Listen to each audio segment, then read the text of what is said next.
आप सबका यहाँ पर स्वागत है। जैसा कि माननीय भारती जी ने बताया कि बिहार में जो पिछले कुछ वर्षों से राजनीति चल रही है, इसमें विपक्ष में कोई नहीं है।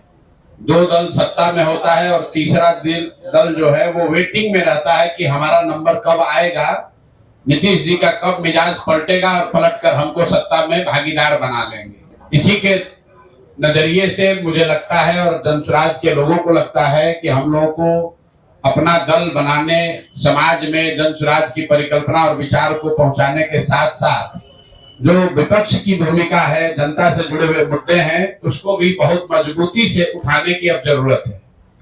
2 अक्टूबर से पहले जब दल नहीं बना था तो हम लोगों ने कोशिश करी है 2-2.5 साल के अपने जनसंपर्क पदयात्रा में कि ज्यादातर सरकार से जुड़े हुए मुद्दे हम लोग उस पर टीका टिप्पणी बहुत नहीं करते रहे। लेकिन अब दल का ये निर्णय है, इसलिए हम लोगों ने इस पर गहरी चर्चा की है और 3 बड़े मुद्दे जो जनता से सीधे जुड़े हुए हैं, जिस पर सबसे ज्यादा पिछले 2-4-5 साल में बिहार में राजनीति हुई है, उन मुद्दों की सच्चाई, उन मुद्दों की हकीकत पर हम आपसे आज जनसुराज का जो निर्णय है वो साझा करेंगे और आने वाले दिनों में, कुछ महीनों में हम लोग उस पर क्या करने वाले हैं उसकी भी घोषणा करेंगे। तो पिछले 2-3 साल में सबसे ज्यादा राजनीतिक रोटी यहां सेकने की कोशिश की गई है जातीय जनगणना के नाम पर। आप सभी साथियों ने भी सैकड़ों सवाल, सैकड़ों प्रेस कॉन्फ्रेंस ऐसे करे होंगे जिसमें आपने जातीय जनगणना होना चाहिए कि नहीं होना चाहिए इसको लेकर सवाल किए, उस पर जवाब मांगे। नेताओं ने, जिन्होंने जातीय जनगणना कराने की घोषणा की, 500 करोड़ रुपया बिहार सरकार का खर्च करके जातीय जनगणना कराया, उनके नियत कभी भी किसी जाति की मदद करने की नहीं थी। वो इस जातीय उन्माद को फैलाकर फिर से समाज में राजनीतिक रोटी सेकना चाहते थे। ऐसा इसलिए हम कह रहे हैं, जब आपके सामने आंकड़े रख रहा हूं कि जातीय जनगणना में क्या निकल कर आया और 2 बरस करीब 18 महीने हो गए जातीय जनगणना के। रिपोर्ट 2 अक्टूबर 2023 को प्रकाशित किया गया। 7 नवंबर 2023 को विधानसभा के पटल पर यह रिपोर्ट रखी गई और 22 नवंबर 2023 को नीतीश कुमार ने, तब तेजस्वी यादव के साथ जो सरकार चला रहे थे, मिलकर जातीय जनगणना के आधार पर 5 बड़ी घोषणाएं की। अब उनकी हकीकत आप देख लीजिए। जातीय जनगणना में सरकार ने यह माना कि 34% से ज्यादा लोग बिहार के गरीबी रेखा से नीचे आज भी रह रहे हैं। लेकिन यह महत्वपूर्ण आंकड़ा नहीं है। महत्वपूर्ण आंकड़ा यह है कि 30-35 साल से सामाजिक न्याय की राजनीति करने का दावा करने वाले लोग, इनके शासन के बाद भी जब जातीय जनगणना का रिपोर्ट आया उसमें बताया गया कि 5% से कम, मैं फिर से रिपीट कर दे रहा हूं कि 5% से कम दलित और अति पिछड़ा समाज के 5% से कम लोग ही 12वीं क्लास पास करते हैं बिहार में। जिन लोगों ने रिपोर्ट बनवाया उन्होंने पढ़ा भी नहीं। सिर्फ 5% से भी कम दलित और अति पिछड़ा समाज के लोग 12वीं क्लास पढ़ते हैं। आरक्षण की लड़ाई लड़ने की बात करने वाले लोग 35 साल के बाद 0.93% अति पिछड़ा समाज के लोग आज सरकारी नौकरियों में हैं। 2 बरस पर इस पर कोई चर्चा नहीं हुई। तो जब नीतीश कुमार ने 22 तारीख को इसकी घोषणा की कि इस रिपोर्ट के आलोक में हम लोग क्या क्या करेंगे, तो एक चर्चा उन्होंने की जिसकी आप लोगों ने भी जिसको फॉलोअप किया कि आरक्षण की सीमा को 50 से बढ़ाकर 65 या 75 किया जाएगा। इसका हम लोग रिकमेंडेशन केंद्र सरकार को भेज रहे हैं। तो मैं अब पहला मांग ये कर रहा हूं नीतीश कुमार से कि भैया, केंद्र में भी तुम्हारी सरकार है और राज्य में भी तुम्हारी सरकार है और सामाजिक न्याय के आप पुरोधा भी हैं। तो अब आप बता दीजिए कि जो आपने केंद्र में आरक्षण बढ़ाने का मांग यहाँ लिखित भेजा था, उस पर अभी स्थिति क्या है। सरकार ये बताए समाज को कि आपने आरक्षण बढ़ाने की जो मांग करी थी उस पर आज स्थिति क्या है, या आप उसको भूल गए, बेवकूफ बना रहे थे सबको। और तेजस्वी यादव भी बताएं कि विपक्ष के नेता होने के नाते उन्होंने इस पर अभी तक क्या किया है। लेकिन दूसरा जो महत्वपूर्ण बात है जिस पर कम चर्चा हुई, उस रिपोर्ट के आधार पर 22 नवंबर 2023 को नीतीश कुमार ने घोषणा की कि 94 लाख परिवारों को, जिसमें हर जाति के गरीब लोग शामिल हैं, 94 लाख परिवारों को रोजगार के सहायता के लिए 2 लाख रुपए प्रति परिवार 5 वर्षों में किस्त के आधार पर दिए जाएंगे। तो भैया 2 बरस का बजट हो गया। हम इंतजार कर रहे थे, क्योंकि अगर पहले कहते तो ये लोग कहता कि अभी 5 बरस में कहें तब न होगा। तो 2 बरस पूरा हो गया। मैं सरकार से ये पूछना चाहता हूं, जनसुराज परिवार ये जानना चाहता है कि 94 लाख लोगों को, जिनको 2-2 लाख रुपया देने का आपने वादा किया था, उसमें कितने लोगों को आपने कितना पैसा दिया?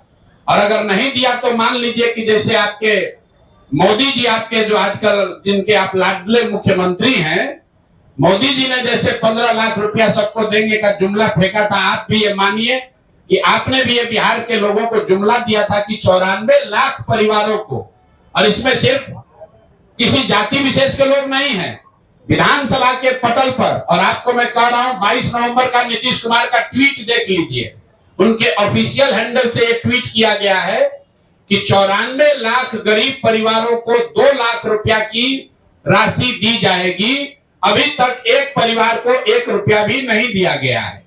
तीसरी जो बड़ी घोषणा उन्होंने की थी कि 39 लाख परिवारों को जो होमलेस है, लैंडलेस हैं, उनको 1,20,000 रुपया घर बनाने के लिए दिया जाएगा। तो मैं तीसरी मांग ये कर रहा हूं कि जातीय जनगणना के नाम पर समाज को लड़ाने की जो योजना आपने बनाई थी, वो तो कामयाब हुई नहीं। ये बता दो कि 39 लाख लोगों में से कितने लोगों को 1,20,000 रुपए की राशि दी गई है। तो जातीय जनगणना को लेकर मेरे 3 सवाल जनसुराज के हैं। पहला कि आरक्षण बढ़ाने के लिए जो आपने दावा किया था कि आप केंद्र सरकार को रिकमेंड कर रहे हैं, उस पर आज स्थिति क्या है? किस तारीख को आपने रिकमेंड किया और केंद्र सरकार ने उस पर क्या निर्णय दिया? क्योंकि केंद्र में भी भाजपा और नीतीश की ही सरकार है, और अगर नहीं दिया तो प्रधानमंत्री अभी आ रहे हैं 24 तारीख को, तो मधुबनी में प्रधानमंत्री को यह घोषणा करना चाहिए, जवाब देना चाहिए, क्योंकि जदयू के लोग भी भीड़ जुटाने में लगे हैं। सरकारी खर्चे पर डीएम सीडीपीओ से लेकर सारा प्रशासन लगा हुआ है, सरकारी खर्चे पर भीड़ जुटाई जा रही है। तो उसमें मोदी जी को और नीतीश जी को बताना चाहिए कि जातीय जनगणना के आधार पर आरक्षण बनाने के प्रस्ताव की स्थिति आज क्या है। दूसरा, 94 लाख परिवारों को जो 2 लाख रुपया आपने देने की बात कही थी, उसकी स्थिति क्या है? हम लोग की जानकारी के हिसाब से, आप लोग भी पत्रकार हैं, अभी तक के बजट में, 2 बजट में इस योजना के तहत 1 रुपया का भी प्रावधान नहीं किया गया है। और तीसरी बात कि आपने 39 लाख जो होमलेस, लैंडलेस, खासकर दलित समाज के लोग थे, उनके लिए अभी तक 1,20,000 रुपया जो जारी करने के लिए कहा था, उसमें कितना पैसा जारी किया? एक ये विषय है जातीय जनगणना का। दूसरा जो सबसे बड़ा ठगी का काम नीतीश कुमार ने किया है पिछले 10 वर्ष में, दलित महादलित के नाम पर बहुत दिन से राजनीति चल रही है। आपको याद होगा, नीतीश कुमार ने 2006 में महादलित विकास योजना, महादलित विकास मिशन बनाया था।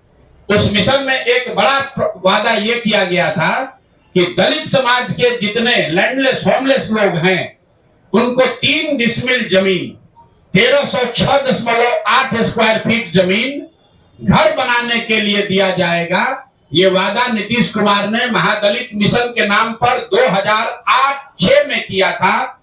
योजना शुरू की गई 2008 में, और पिछला जो आंकड़ा अभी उपलब्ध है, सरकार के द्वारा उपलब्ध कराया गया है, उसके अनुसार 2,34,000 दलित परिवारों को, उसमें कुछ ईबीसी परिवार भी शामिल हैं, 2,34,000 परिवारों को ही आज तक ये 3 डिसमिल जमीन दी गई है। और उसमें भी आश्चर्य की बात सुनिए, अभी एक देशपाल कमेटी है जो प्लानिंग कमीशन ने इस योजना के इवैल्यूएशन के लिए उनका इस्तेमाल किया, उनको भेजा पटना, बिहार में, और देशपाल कमेटी की रिपोर्ट में बताया गया है कि 2,34,000 परिवारों को, जिनको सरकार कह रही है कि हमने लैंड 3 डिसमिल जमीन दे दिया, उसमें 1,20,000 परिवार ऐसे हैं महादलित परिवार चला जाने के लिए तैयार नहीं है।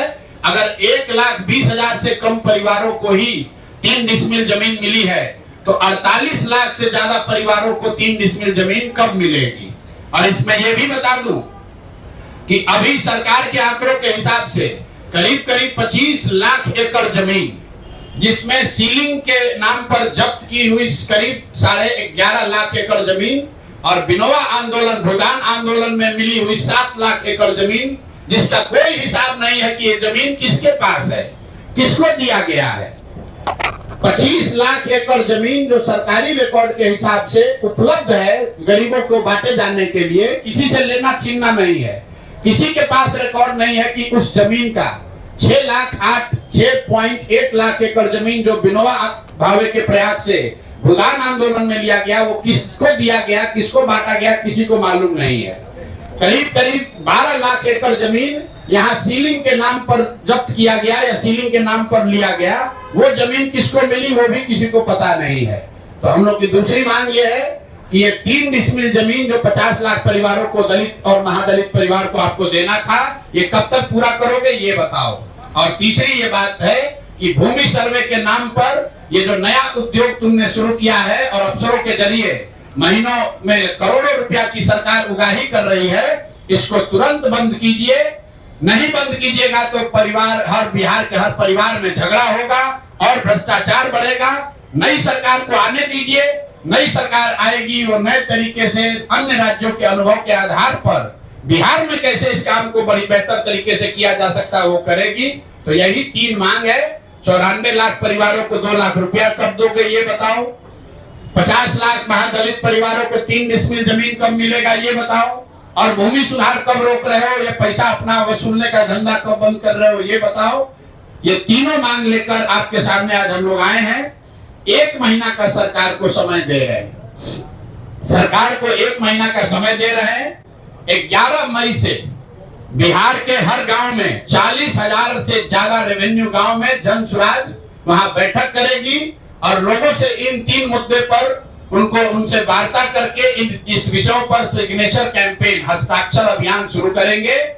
और हम लोग 11 जुलाई को 1 करोड़ लोगों का इन 3 मुद्दों पर 1 करोड़ लोगों का हस्ताक्षर लेकर मुख्यमंत्री और राज्यपाल दोनों को हम लोग जाकर ज्ञापन देंगे। लेकिन ये मामला वही नहीं रुकेगा। इसके बावजूद अगर सरकार ने एक्शन नहीं लिया तो आपके इंटरेस्ट के लिए बता देते हैं, इस विधानसभा का जो अंतिम सत्र अभी होने वाला है, उस सत्र में जन सुराज अपनी पूरी ताकत से विधानसभा को घेरेगा।